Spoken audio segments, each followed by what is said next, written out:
Our Survive and Thrive webinar series. I'm Rachel Perkins, and I'm the Education and Outreach Specialist for Texas Oncology Foundation. We're so glad to have you all with us today on this second Tuesday of the month, and we are excited to hear from Maygen Nolan discussing love languages in cancer, bridging gaps, and building connections. So I'm going to give you a little bit of a background for the foundation. The Texas Oncology Foundation is dedicated to providing support to cancer patients in the communities where they live, work, and receive treatment.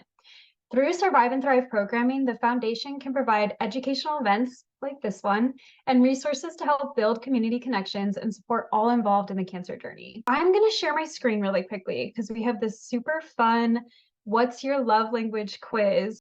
So let me share my screen. All right, just give me a thumbs up if we can see that. Perfect. So now I have the honor of introducing our speaker, Maygen Nolan, who is a licensed clinical social worker and a certified oncology social worker.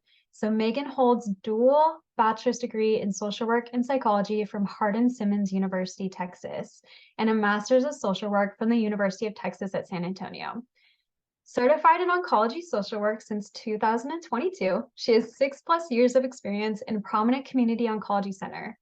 As the president of the Social Work Advisory Council at Hardin-Simmons University, she champions peer mentorship and advocates for emerging social work professionals.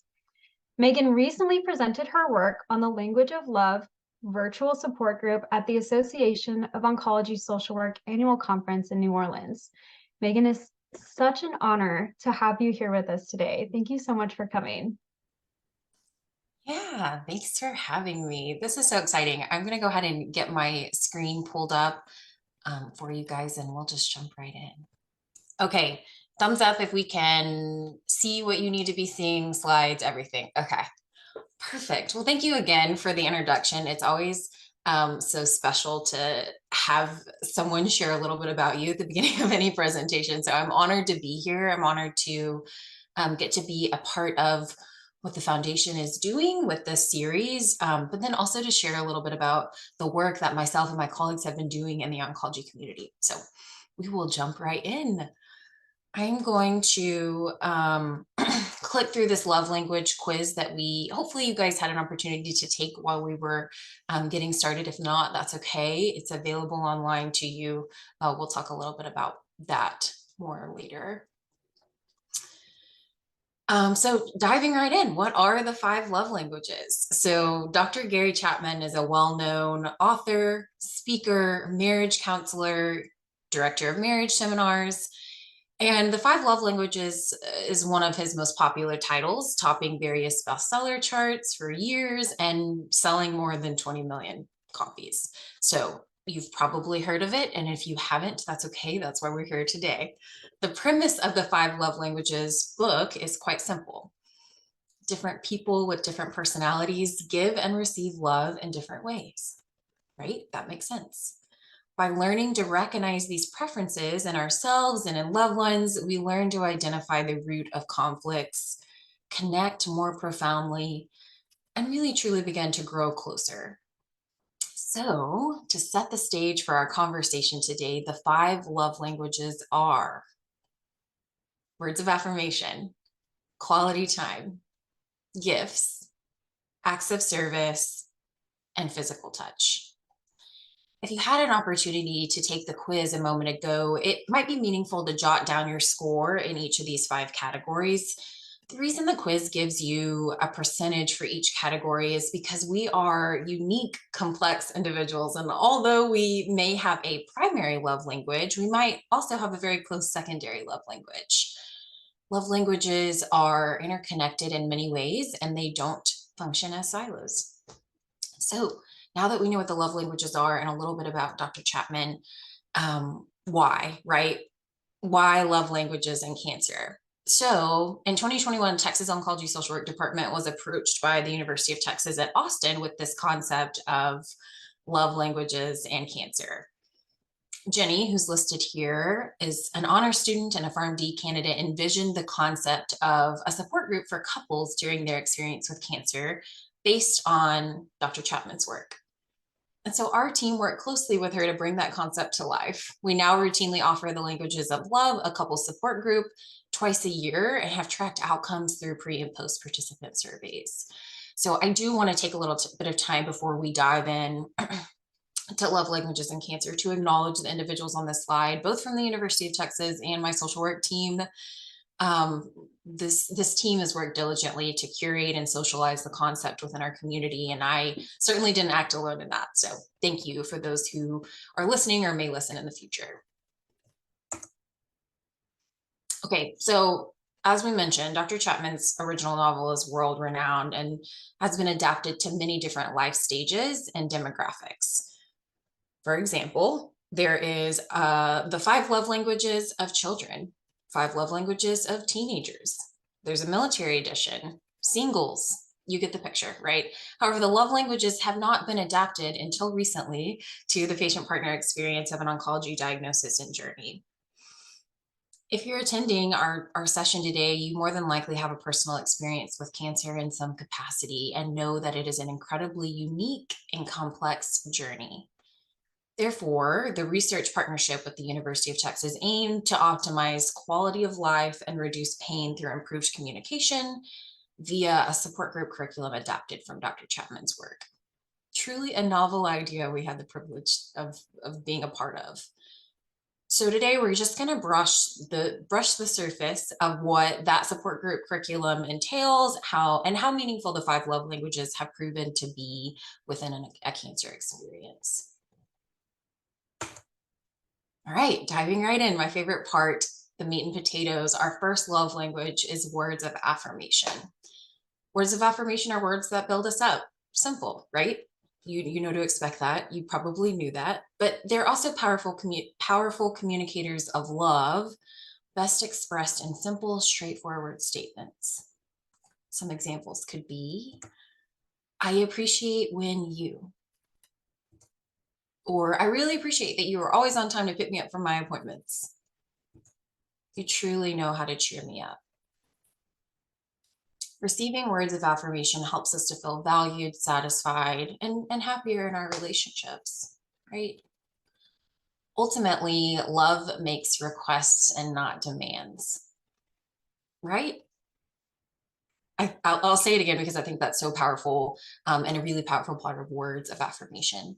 Love makes requests and not demands. I think words of affirmation and cancer intersect at the nuance of stress. Change is physically and emotionally taxing just in general, right? But imagine how difficult communication becomes when you're facing a life-threatening illness. Tone of voice becomes more important than ever. When time is stressed or pressed, or the fatigue from treatment has set in, how do you continue affirming words to your loved one? Well, here are some suggestions. Here are some ideas. Sticky notes, pieces of paper, right?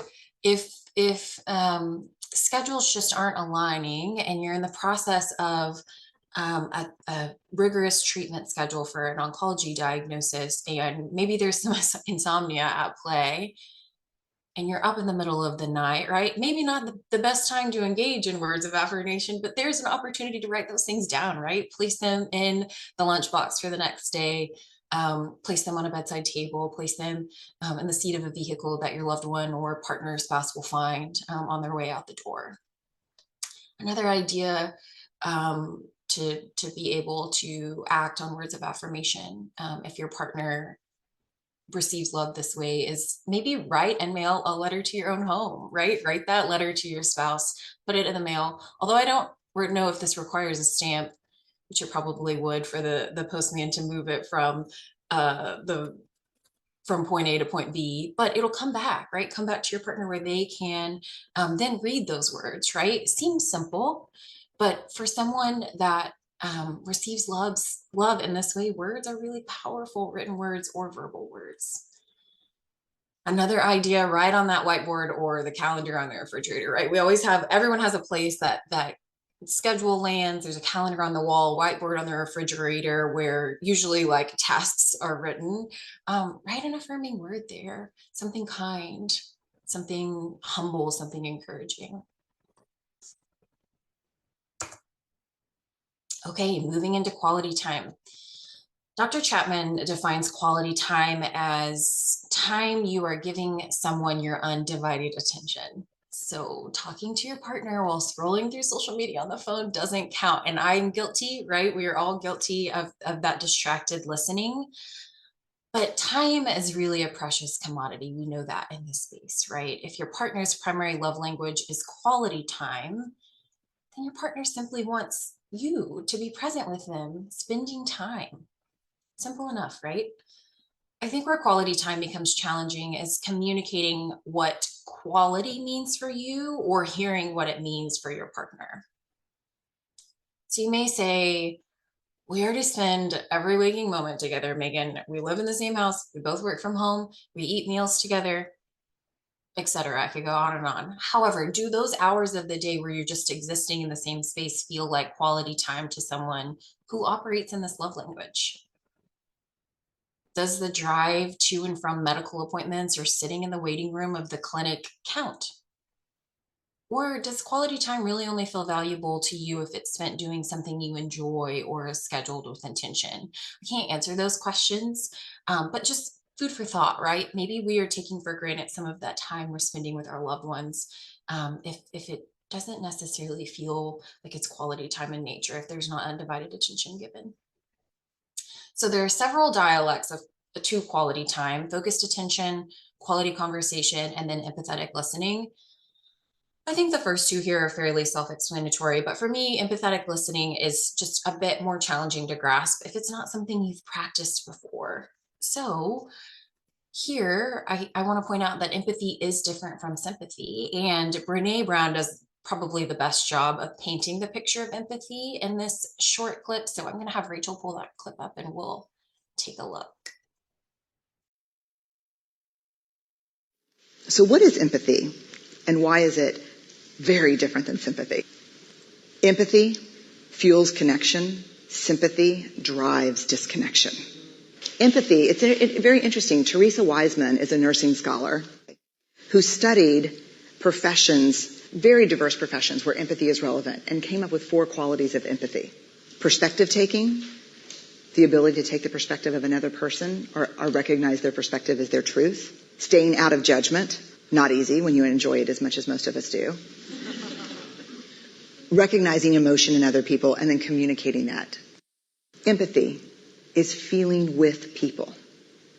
And to me, I always think of empathy as this kind of sacred space when someone's kind of in a deep hole and they shout out from the bottom and they say, I'm stuck, it's dark, I'm overwhelmed. And then we look and we say, hey, you climb down. I know what it's like down here, and you're not alone. Sympathy is, ooh, it's bad, no, you want a sandwich? Empathy is a choice, and it's a vulnerable choice, because in order to connect with you, I have to connect with something in myself that knows that feeling. Rarely, if ever, does an empathic response begin with at least. And we do it all the time. Because you know what? Someone just shared something with us that's incredibly painful, and we're trying to silver lining it. I don't think that's a verb, but I'm using it as one. We're trying to put the silver lining around it. So, I had a miscarriage. Oh, at least you know you can get pregnant. I think my marriage is falling apart. At least you have a marriage. John's getting kicked out of school. At least Sarah is an A student.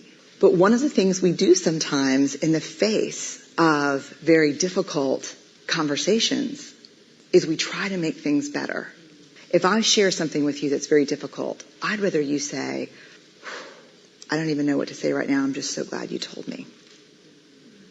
Because the truth is, rarely can a response make something better. What makes something better is connection.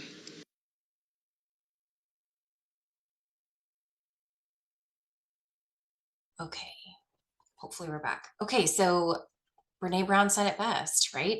But empathy is different from sympathy. It's sitting in that space, right? Listening, saying, I don't know what to say, but I'm here, right? I'm glad you told me. Come on, slides. Okay, so an activity suggestion for those of you that are looking for an opportunity to engage in more quality time with your partner is soul gazing. So this is an exercise about connection. Start by facing your partner in a seated position, move close to one another so that your knees are nearly touching, and look into each other's eyes. Don't let the graphic confuse you. You do not have to sit on the ground for this. It's just an opportunity to connect and to be close, right? So from there, you want to set a timer on your phone or some sort of timer for about 5 minutes and just look into each other's eyes. Not a staring competition, right? You can blink, but if the silence is uncomfortable, just take a moment to reconnect your gaze.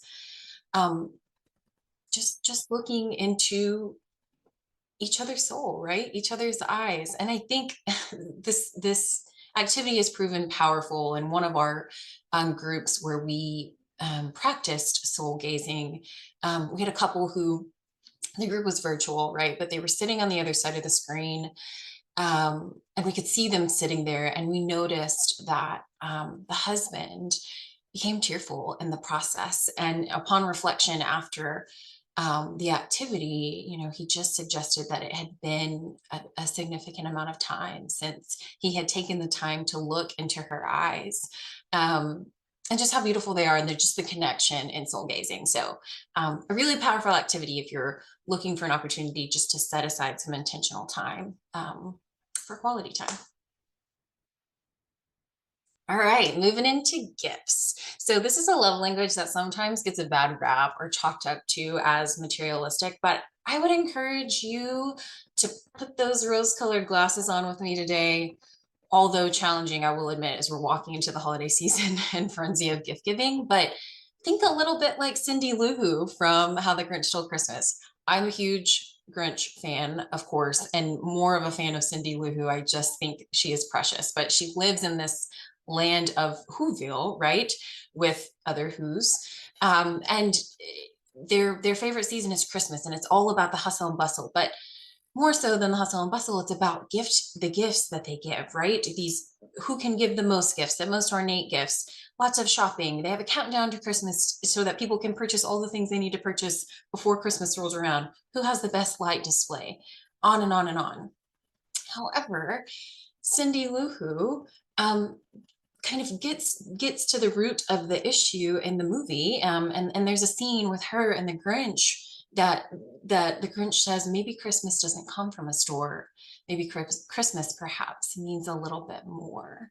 And so that's the idea behind gift giving today, is the intention, not necessarily the monetary value, the fireworks, the gift itself, right? But the intention of the gift and the meaning behind it, and who's giving it, right? So Dr. Chapman writes in his novel, almost everything ever written on the subject of love indicates that at the heart of love is the spirit of giving. So let's dive into what the love language of gift giving and receiving really looks like.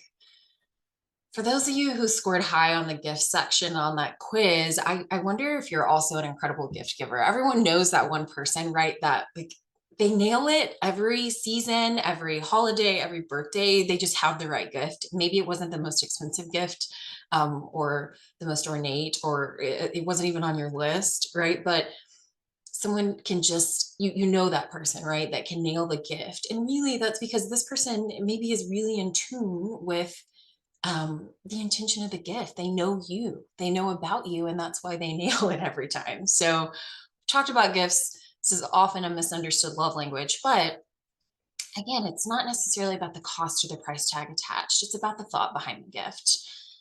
And a person who operates in this love language may much rather receive a sentimental gift rather than an expensive item with little thought. For many, the surprise feeling of a gift equates feeling cherished and valued.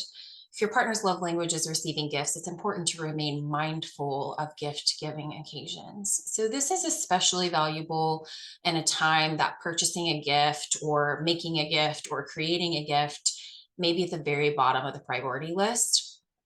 Along with cancer often comes financial toxicity. That's the reality, right? It's a topic that the Texas Oncology Foundation has highlighted before in their webinar series because it's common, right? It's an experience that many individuals have. So I just imagine if you take a look around your home, your workspace, wherever you are, you might notice a small item, a trinket, a photo that was gifted to you somewhere along the line, and you hung on to it because it reminds you of the gift giver.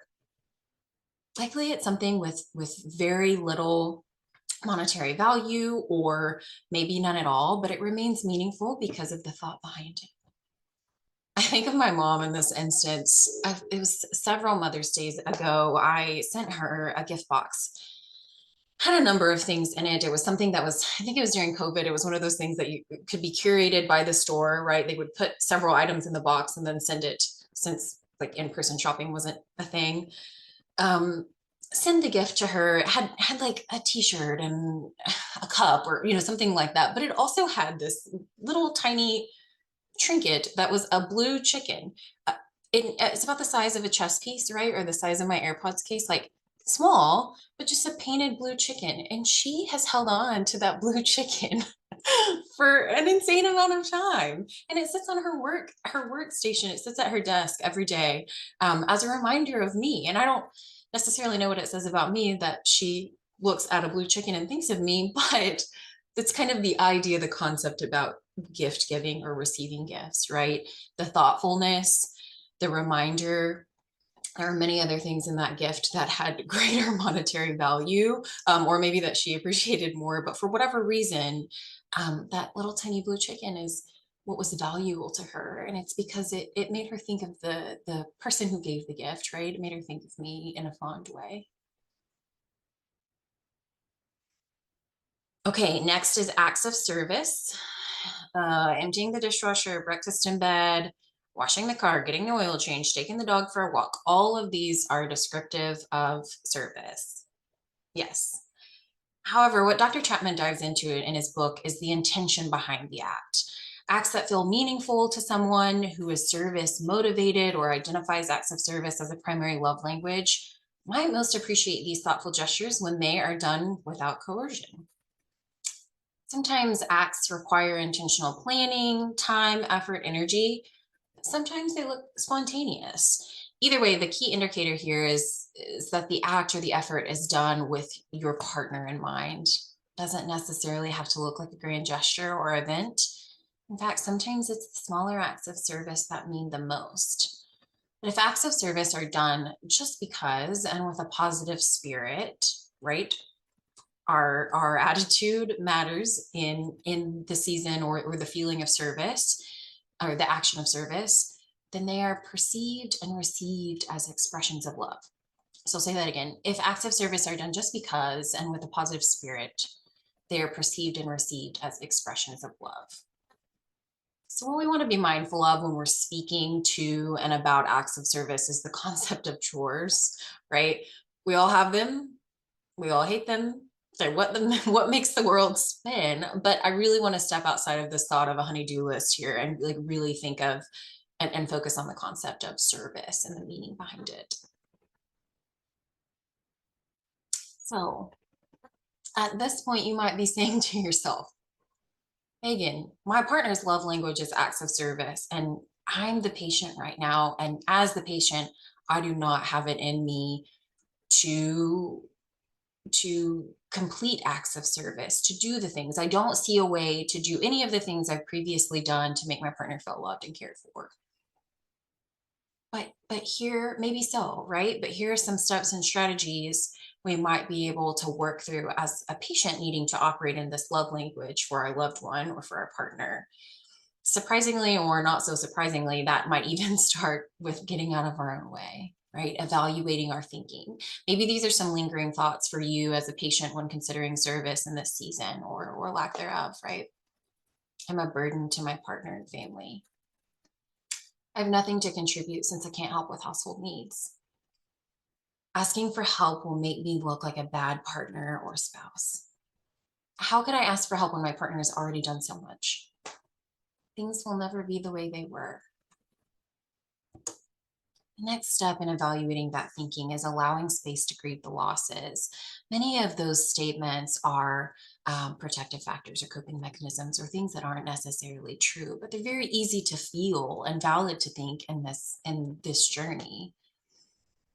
Cancer takes so much, and so when I think about grieving the losses in this space, I think about one of my patients that I've worked with in the past who is a chef by trade, and following a diagnosis of cancer, and starting treatment, fatigue was debilitating, and so preparing meals, one for work, but two, like her thing at home, her active service, her thing for her family was preparing meals, cooking these ornate meals. She had children like both under the ages of 10 at the time, and I don't think they had ever even like blinked an eye at a boxed mac and cheese, right? They always had something very ornate, and that's what she wanted to do. That was her service to her family, and she loved that, right? But the fatigue and treatment was so debilitating that that wasn't an option anymore, to prepare a meal in the kitchen, to stand for a period of time that it would take to prepare the kind of meal she would want to prepare. And that was a loss, right? And that was really hard to get outside of that thinking of, this is my thing for my family. I can't do that anymore. How am I supposed to operate in this love language? So it wasn't until I got to the part of, the point of grieving that loss, that we were able to adjust, adapt, and allow room for creativity. When service becomes difficult, we might benefit from taking a step back and evaluating our thinking, or allowing room for the change or the loss, and just rethinking what we are able to do for our partner, with our partner, or our loved ones. I've added the image of a child here to just remind us to place that childlike thinking cap on in the season of change. Children are the epitome of resilience and adaptability. And so as adults, we can do that too, when service becomes difficult, as it often does in a cancer journey. Okay, last but certainly not least is physical touch. Just as physical touch is an imperative piece of child development and survival, Dr. Chapman suggests that physical touch is a powerful vehicle for communicating marital and emotional love. Our physical bodies are created to interpret touch through sensory receptors that respond to stimuli, right? Touching the hot stove is an example of this. I touch the stove, receptors in my fingers then send to my brain and say, that's hot, don't touch. So these receptors carry information through our central nervous system for processing, and our brain then allows us to perceive the meaning of each touch. Our physical bodies are pre-wired for touch. Think about it. In times of crisis, our instinctual response is often to hug one another as a means for comfort. And this is a really powerful example of our human need for touch in times of emotional or physical distress. So, touching your spouse or partner almost anywhere can exhibit an expression of love. As individuals, we know best what types of touch are perceived as pleasurable versus uncomfortable for our bodies. So it's imperative that we communicate those things effectively. Dr. Chapman describes touch or love touches as either explicit or implicit. For example, a back rub or sexual foreplay are explicit touches and they demand our attention, right? But on the other hand, implicit touches require only a moment and might be as simple as placing your hand on your partner's knee or holding hands, walking from point A to point B. There's great power in implicit touch, for an individual that identifies physical touch as a primary love language. So it's also something to really keep in mind and take note of. Following a cancer diagnosis, it's common for individuals to experience physical changes. This might be a scar from surgery or loss of a body part. Other changes might include hair loss, weight gain, weight loss, fatigue. However, I think it's also important to talk about the emotional implications or changes that might also impact our desire for physical intimacy, such as anger, body image, fear of pain, fear of rejection. Communication is a theme woven into each one of the love languages, but is especially important when navigating physical touch in cancer. I often hear patients and partners sharing the same concerns, fears, struggles separately, but really aren't having that discussion together, and that's okay. That's uncomfortable, right? But physical change is a huge part of a cancer diagnosis, so communication about those changes is truly imperative. So how do we do that, right? And another activity suggestion. Can you tell I'm a social worker? So an activity suggestion here, to aid in the communication with your partner or your loved one, is body mapping. Just as it sounds, right? Start by drawing an outline of your body, and the rest is really open to your interpretation. I've included a couple images here because if you're like me, you have no like artistic inclination at all, it can be a stick figure, right? But then at that point, you can jot down a few sentences or phrases pointing to areas of the body that are good for touch or pleasurable for touch, and maybe areas that aren't, right? Maybe some of those things have changed or evolved following a surgery. So it's important to point those things out. Your partner may be wondering what parts of your body are okay to touch and what aren't, but maybe because there's no conversation, there's just no touch at all, right? You could color code different areas of your body, red, yellow, green, number parts of your body chronologically, depending on the touch you like or you value most or least. Mapping out safe zones, off-limit areas, just a simple concept to aid in this communication with your partner that sometimes may feel uncomfortable or may just be hard to have a conversation following the loss or change to our physical bodies. Okay, so we've reviewed the love languages in detail. I want to share just a little bit more about the collaboration with the University of Texas and our support group and what has come of it. So after our collaboration was established, a team of social work colleagues, including myself, put our brains together, and we curated a novel curriculum. The sessions there are 6 sessions. They're weekly. They're an hour and a half each. There's an intro session and then 1 session for each of the 5 love languages that include an education portion, breakout rooms, and then some homework activities. Recruitment and onboarding brought its challenges, but I think it's important to note that our first group consisted of 6 couple registrations, so 12 people, and then our last group consisted of 9 couple registrations. We actually just wrapped our 4th group since inception of the group, but the data for the group isn't reflected in what I'm about to share with you. But it is note we did have 9 couples participate in that group, which ended last month too. And the last 3 bullets are just reflective of the commitment from the dyad. So we asked the patient and partner to take the love language quiz, just as you guys had the opportunity to do today, take a pre and post survey, which is how we track some of our data, and then completed an informed consent for the study. I'm going to kind of move through this slide. I think as we're talking about results and limitations, I think it's just important to point out here that we had limitations to our data. Our population lacked a little bit of diversity, and all of our couples were heterosexual.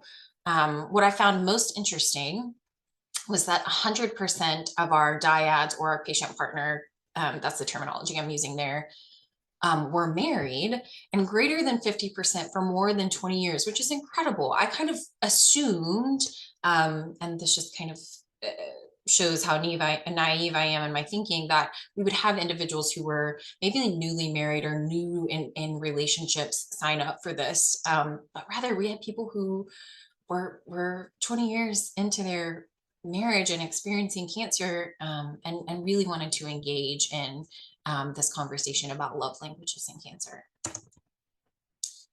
Our results here, this is just an example of patient and partner primary and secondary love languages as reported in the group. So in case you can't see it, the blue bar in each of these graphs is for the patient and the orange bar is for the partner. Most frequent primary love languages among patients were quality time and acts of service, and then among partners were also quality time and acts of service. Then the most frequent secondary love languages were acts of service and words of affirmation, where the most frequent secondary love languages for partners were quality time and physical touch, which is really interesting considering kind of the community and the journey we're on together. Here's what you've been waiting for. Juicy outcomes. So as I mentioned before, the pharmacy team was particularly interested in the impact of the group on patient-reported pain. And here you can see patient-reported pain is that first section where you see the blue bar again on this graph for each is pre-test, orange bar is post-test. First, on your left, furthest bar on your left is pain. You can see kind of the trend of increased patient-reported pain from the beginning of the group to the end of the group. You can speculate why that might be, maybe just what we know about natural disease processes, right? But the other quality of life measures you see here, depression, anxiety, and then relationship perceptions of both patient and partner, which you see in order here, they actually represent a trend for improvement. So you see for depression and anxiety, we see a trend of decreasing patient-reported depression and anxiety, and then improvement on relationship perceptions for both patient and partner here. This is really exciting information, right? This is proof, the proof is in the pudding, I like to say, that this like novel idea, the adaptation of Dr. Chapman's work to the oncology community and experience, we may have something here, right? This could be really valuable. This could make a lot of sense and just quality of life for our patients and their partners in this journey together. So just in conclusion, finally, if it feels like there might be room for improvement in your marriage or relationship, it's totally okay to start small, right? Engage your partner in discussion about the 5 love languages by taking the quiz. It's, like I said, it's online, it's free, and it's a great starting point to discover what ways you yourself prefer to receive love, but also how your partner prefers to receive love. Even if you're familiar with the love languages and have taken this quiz before, I'd really encourage you to take it again if you've ever, or if you've recently experienced a cancer diagnosis, or at the beginning or end of your treatment journey, or have had any other significant life change. It's totally true that our love languages can shift or change with time, life experience, or even age. Once you've taken the quiz, the goal isn't to begin to address your partner's shortcomings or flaws. It's more important that we start with ourselves, right? Really evaluate your own love languages, what they are, take inventory of what you might be doing well and where you might find room for improvement. We're human, and it's extremely common that we tend to give or show love the way we prefer to receive it. But that doesn't always align with our partner's preferences, and that's kind of the goal and the discussion surrounding the love languages as Dr. Chapman has outlined it in his book. And then shameless plug, if you'd like to dive in headfirst with your partner, you can find the registration link on the Texas Oncology website for our 2024 support groups that we're offering in the new year. So with that, Rachel, I will stop sharing so we can take questions. Yeah. Yeah, we will go ahead and wait for a couple people to ask questions in the chat. This is where we've opened it up to you guys. And Maygen, I just want to say what an amazing presentation. Not only did you go through the love languages and how they pertain to cancer patients, but then you went through like data and research that have come from what you have been doing. So that was incredible. Yeah, So neat. I didn't want to bog time down with the data in case we don't have people who are interested in that information, but we've collected a lot of really good data from our group, so it's exciting. Yeah. Okay, so I'm gonna go ahead and start off as we're gaining some traction in the chat. I'm gonna start off by, you mentioned that you can have a primary and a secondary love language. Is it go even further, like, the third, the fourth, can you rank them all the way through, or do you just focus on the first two? Yeah, great question. So they do, when you take the quiz, it will populate your results in percentages. So for mine, I think I had like top 3 that were like 30%, 27%, and 20%. So those were all very close in percentages. I think it's important to recognize that if you have some that scored very closely, those may be very intertwined in how you receive love, right? So yes, there is kind of a triage of a hierarchy of how they rank when you take the love language quiz. And I think it's important to pay attention to all of them. Yeah. Even the ones that maybe you didn't think, or that are lower on the spectrum. Right. It might surprise you, right? You might have thought that your love language was one thing, and then you take the quiz and it's actually surprising that it was something else. Okay, so we have somebody saying, are the groups virtual and open to anyone, anywhere? Like, tell me a little bit more about these groups. Shameless plug. Great question. So right now they are virtual. We started kind of the process at the tail end of COVID, and we just kind of have kept moving in that direction. So they are virtual. We're using Teams as the platform right now. At this particular moment, since we're still engaging in some of the data collection with the University of Texas, they're closed to Texas Oncology patients only, patients and their partner. But hopefully we'll be able to move outside of that in the near future. But if you're seeing a Texas Oncology location anywhere in the state of Texas, then you're welcome to join. And then I'm just going to add in the chat some more information on your group from Texas Oncology's website, and then also just general support group registration from Texas Oncology that you can register for groups there as well. So, yeah. Perfect. Thank you. Okay, so I have another question from the participants. It says, wonderful presentation. I appreciate you sharing how our love language can help us better understand where we were at. So just a little bit of confirmation there. Words of confirmation. Yeah. Like to hear it. Okay. So I have another question for you as you're going through your presentation. One of the questions that came up in my mind is love languages just receiving how you receive love, or also how you show love? Yeah, really good question. So we tend to operate in our love languages, right? We operate in the ones that we kind of how we receive love best. We tend to operate that way. However, for our partners or for the individuals in our relationships with, they may not receive love the way we tend to give it, right? So being aware of your own love languages is good for you to be able to tell someone, hey, this is how I receive love, but also it helps with awareness of how you may be giving love that doesn't necessarily align with the way your partner prefers to receive it. So it's twofold, right? It helps us with awareness of kind of about ourselves, but also we may find that we are giving lots of words of affirmation to our partners and they prefer acts of service. So our words are falling on deaf ears, right? And we do tend, like I said, we do tend to give love the way we prefer to receive it. So it's important to know that everyone is a little bit complex and unique in that. Yeah. Yeah, so it's almost like you have to be a little bit more self-aware of how you give it as well. Yeah, yeah. So we have another question from the chat. It says, what has been your most rewarding takeaway from the groups you've facilitated? I know you gave us a couple stories that were really good, but just maybe one more for us. Yeah.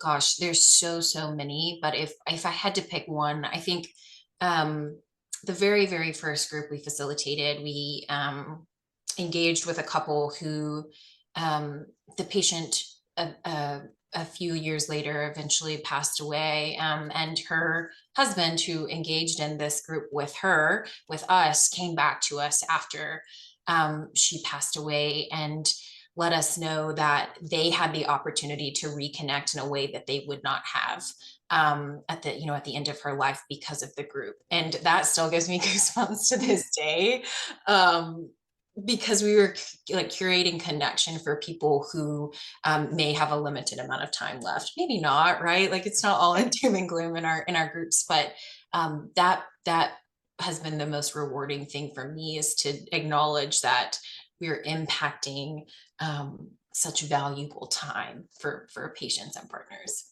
Yeah, and that he took the time to come back and let you know too. Yeah, absolutely. It must have been meaningful, right? Yeah, it must have been so meaningful. That is another great story from that. Okay, so I guess that kind of makes me think of, how do love languages change? You explained a little bit for acts of service, and this is where this question came from, is, you have to grieve the loss and you have to create a space to grieve that loss before you go straight to adapt. So how does cancer affect your ability to show love languages? And then how do you give yourself that space to grieve? Yeah. So there's a lot of change. And when I think about acts of service, specifically from the patient perspective, right? We kind of talked about this, but to dive a little deeper, maybe those actions are limited now, right? Maybe you don't have the same energy or the ability to complete some of the things that you were doing before. So if my partner's love language is still acts of service, that doesn't necessarily change just Mhm. because of cancer, right? So how do we continue to operate in that? And that's kind of why we walk through the process of, it may not be overnight, right? It may not make a whole lot of sense. And it actually may be really frustrating or difficult in the beginning.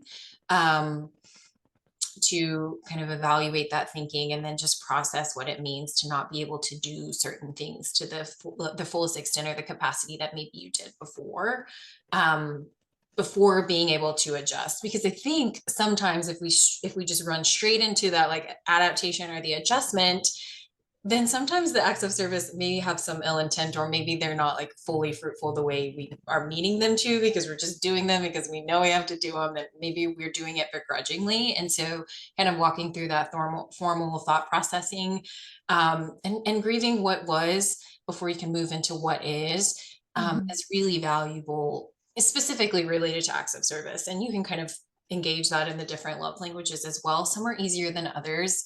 Words of affirmation is maybe a little more simple to continue as it was before following a cancer diagnosis, right? Some things don't change as much, but physical touch is a big one, right? There's a Yeah. lot of physical change. And so, in order to be able to even receive as a patient, specifically receive touch, um, really identifying what touch is pleasurable, or what is or what isn't anymore. Following a surgery, you have to know those things about yourself before you can engage in that with your partner. And so instead of just kind of ignoring things altogether, really being able to process that for yourself and then communicating that, Mhm. is really what it's all about, right? Is the communication of it. Yeah, so it's almost a cycle of give yourself space for frustration before you go into adapting so that you aren't frustrated while you're trying to adapt it as well. Right. Right. Yeah. You answered your own question. Okay, so also from the chat, I think we're gonna just answer it. Is this available to share with patients? And I'm assuming you're meaning this webinar. And yes, this webinar will be sent to you. A copy of it, but it also will be on our YouTube page from this point forward. It's on our resource page on our archive there as well. So there's multiple different ways that you can view it. But this is available to share with your patients. If you want to just send them a link in an email or something like that, then you can do that. And Maygen, that just is more words of affirmation that this is a really great presentation that wants to be shared. Yeah. I love that. I want to shout it from the rooftops, of course, because I'm passionate about it. But I love that there's engagement and desire to share. So Okay, I'm gonna go ahead and do one more question and then we'll close up the chat in about 5 minutes. So get your questions in now. So one more question I have for you is how to accept physical touch with physical changes of cancer. So you mentioned, some people lose limbs, some people have scars, different things like that. And I loved the body mapping that you showed, but how do you go through the emotional effects and be able to accept it in the future? yeah, yeah, a lot of good work with your your clinical social worker. I think that and I think, one of my colleagues, Francesca, does a really good kind of spiel on this, like just physical changes in touch and cancer, sexuality, those types of things. Because I do want to acknowledge it takes work, right? It's not something that just comes overnight where like I'm okay with these changes and now I'm okay with touch. I think there's time and space to allow for that. And if it just is taking more time than you are had originally anticipated or hoped for, just communicating that to your partner, right? Like, I think I will be there at some point that we can re-engage in these types of touches, but at this point I just need some more time or some more space, right? And usually if we're just talking about it or having a conversation about our needs, then they're usually like better well received than just not talking about it at all and then just having lack thereof in general. Mhm. So yeah, I think just some space and a lot of just reflection and work and those physical changes and changes to Body image is something that we hear a lot, right? It's something that our patients and even into survivorship really can struggle with. So you're not alone in that. And I think it's important to engage in some of the resources that you guys offer as the foundation related to this topic, and good communication with people who maybe have walked the walk before, or something you can hash out in some of your mental health counseling sessions too. Great answer. Okay, we have one last question from the chat.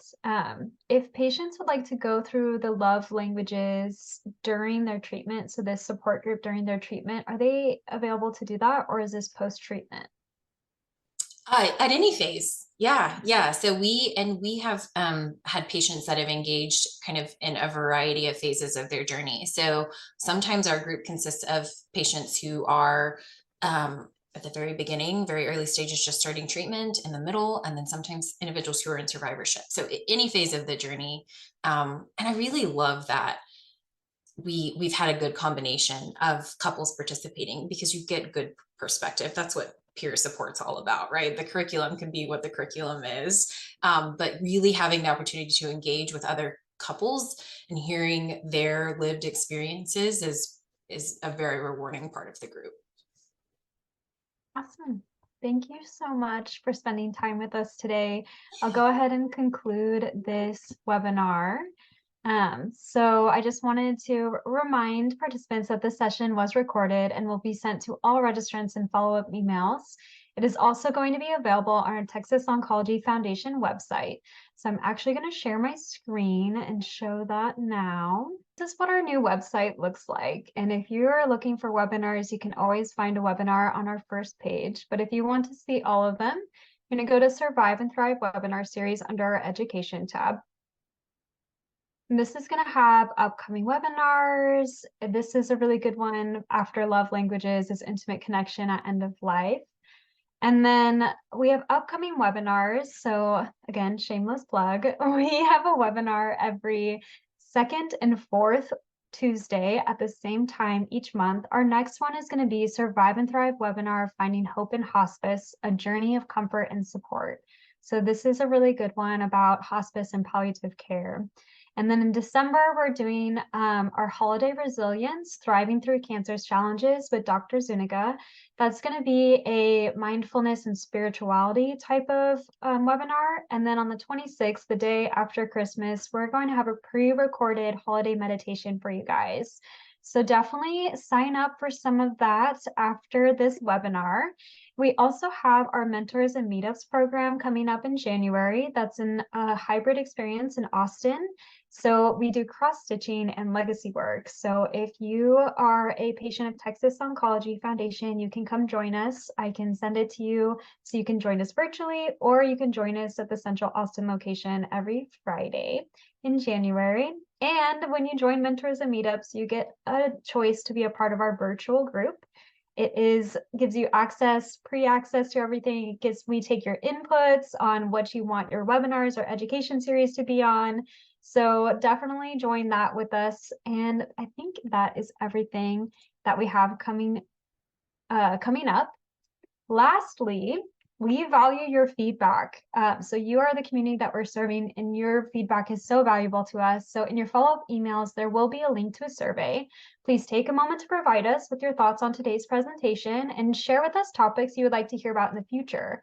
So I'm going to go ahead and share that in the chat now, but that will also be at the end of the webinar as well. So thank you, Maygen, so much for joining us today. We are so lucky to have everyone who was able to come today, and make sure you check your email for the recording of this webinar.